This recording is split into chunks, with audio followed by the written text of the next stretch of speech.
ঘর সাজানো মানে শুধু সৌন্দর্য নয়, বরং এক টুকরো প্রশান্তি। আসসালামু আলাইকুম, সবাই কেমন আছেন? আলহামদুলিল্লাহ, আমি ভালো আছি। আমি নাজনীন সুলতানা বলছি ব্রাহ্মণবাড়িয়া থেকে। বাংলাদেশি ব্লগার বিডি নাজনীন সুলতানা চ্যানেলে আপনাদের আরও একবার স্বাগতম। কাছে এবং দূরে, দেশ এবং দেশের বাহিরে যে যেখান থেকে বসে আমার আজকের এই ভিডিওটি দেখছেন, আশা করি আমার এই ভিডিওটি আপনাদের কাছে ভালো লাগবে। তো আজকে সকাল সকাল আমার আব্বার বেডশিটটা আমি উঠিয়ে নিয়েছি, আর একটা বেডশিট আমি বিছিয়ে দিয়েছি। আর এখানে হচ্ছে আমি পর্দাগুলো সকালে ঘুম থেকে উঠেই খুলে ধুয়ে দিয়েছিলাম। তো যেহেতু পর্দাগুলো অনেক পাতলা ছিল, সেই কারণে কিন্তু অনেক তাড়াতাড়ি শুকিয়ে গেছে। এখন বাজে 11টা। তো আমি এখন এগুলোকে লাগিয়ে নিব, কারণ আজকে যেহেতু অনেক কাপড় চোপড় ধুয়েছি, বেডশিট ধুয়েছি, তারপরে আমি হচ্ছে 2 রুমের পর্দা ধুয়ে দিয়েছি জানালার। তো ওইগুলো এখন দেখব, যা শুকিয়েছে তাই এনে গুছিয়ে রাখছি। আর এখানে আমি পর্দাগুলো লাগিয়ে নিব।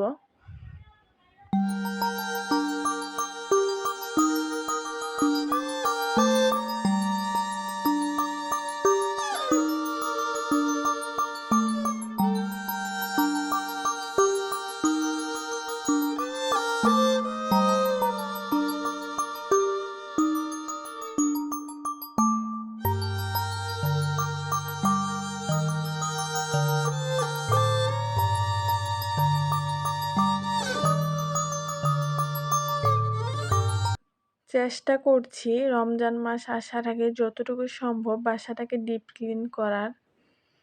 এখানেই তো আমার পর্দাগুলো লাগানো হয়ে গেছে। আর এখানে আমি এই র্যাকটা ধুয়ে দিয়েছিলাম, তো এটা ভালো ময়লা হয়েছিল, তো ভাবলাম যে এটাও একটু ওয়াশ করে দেই। এটাও ওয়াশ করে দিয়েছি। এখন হচ্ছে ওয়েট মেশিনটা আমি ভালোভাবে ক্লিন করে নিচ্ছি। তো এটা ক্লিন করে তারপর আমি এটার মধ্যে রেখে দিলাম। মানে আমার হাতের কাছে যা যা প্রয়োজনীয় জিনিস আছে সব কিছুই আমি চেষ্টা করছি এই র্যাকটার মধ্যে রাখার। আর আমাকে যেহেতু প্রায় সময় কাপড় ইস্ত্রি করতে হয়, তো এটাও চাচ্ছি মানে হাতের কাছে রাখার জন্য। তো এটাও আমি ভালোভাবে একটু ক্লিন করে নিলাম মুছে। কারণ যে জিনিসগুলো আমরা নিচে রাখি বা বাহিরে রাখি, যতই পরিষ্কার করি না কেন, যতই মোছামুছি করি না কেন, আসলে ময়লা পড়বেই। আর এখন যেহেতু একটু বৃষ্টি হচ্ছে না, ধুলাবালি কিন্তু একটু বেশি পড়ে। তো আমি এক এক করে সব কিছুই ক্লিন করে এখানে রেখে দিচ্ছি, প্রয়োজন হিসেবে নিয়ে ব্যবহার করা যাবে। আর আমার যেহেতু রুম হিটারটা আমি তুলে রেখেছি, তো এখন কিন্তু আর আমার মাল্টিপ্লাগের দরকার নেই। তো এটাও আমি ভালোভাবে ক্লিন করে এখানেই রেখে দিব, যদি কখনো দরকার হয় যেন এখান থেকে নিয়েই কাজ করতে পারি। এই তো সব কিছু কিন্তু মোটামুটি আমি পরিষ্কার করে নিয়েছি। আর র্যাকটা তো আমি আগে ওয়াশ করেছিলাম। তো এখানে কিন্তু এখন সব কিছু ক্লিন করে করে রেখে দিচ্ছি। এর পাশাপাশি কিন্তু আরও অনেক কাজ আছে। আপনারা আমার ভিডিওটি দেখতে থাকেন, তাহলে অবশ্যই দেখতে পারবেন।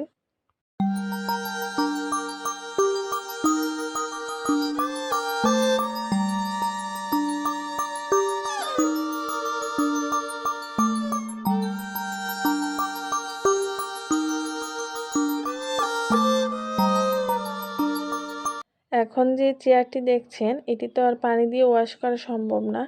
তো যতটুকু সম্ভব হচ্ছে আমি কাপড় দিয়ে মুছে নিচ্ছি।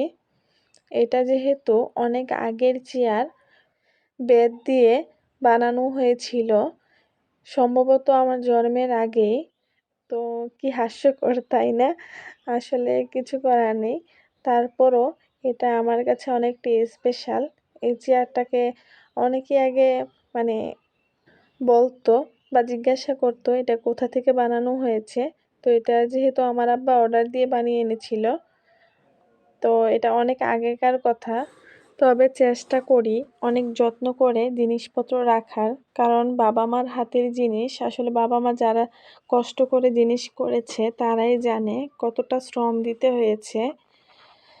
তবে ভালো লাগে যখন বাবা মার জিনিস অনেক সযত্নে আগলে রাখা হয়, মনে হয় যেন এটার মধ্যে একটা শান্তি আছে। আমি কিন্তু আপনাদেরকে দেখিয়েছি আমার আব্বার রুমের সকালে হচ্ছে আমি প্রথমেই আমার আব্বার বেডশিটটা চেঞ্জ করে দিয়েছি।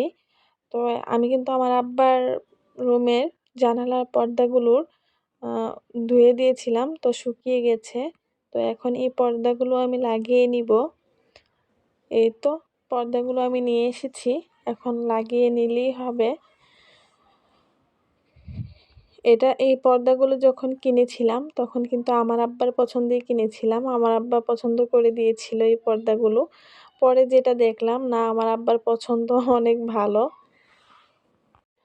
তারপর কিন্তু চলে আসলাম এখানে, ফ্রিজটাও কিন্তু আমি ক্লিন করে নিয়েছি। তবে ক্লিন করার সময় আর ক্যামেরা অন করতে মনে ছিল না। তবে যাই হোক, আমি কিন্তু অফ ক্যামেরায় ফ্রিজটা ক্লিন করে নিয়েছি। ফ্রিজটা বন্ধ করে নিয়েছিলাম এর আগে, তো বরফ কিন্তু সহজেই গলে গিয়েছিল।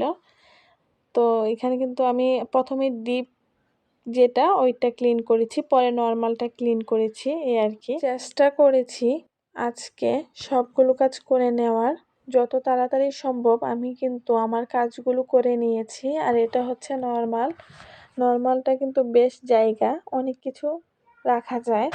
তো যাই হোক, এখন আমি ফ্রিজটি চালু করে দিব। তো আজকে সারাদিন কি করলাম তা কিন্তু আপনাদের সাথে শেয়ার করেছি। আর কিছু কাজ আমি হচ্ছে অফ ক্যামেরায় করে নিয়েছি। তবে আজকে যদি আমার এই ভিডিওতে কোনো অংশে আপনাদের একটু ভালো লেগে যায়, তবে অবশ্যই আমার চ্যানেলটিকে সাবস্ক্রাইব করে আমার পাশে থাকবেন। সবাই ভালো থাকবেন, সুস্থ থাকবেন। আজকে এই পর্যন্তই। আল্লাহ হাফেজ।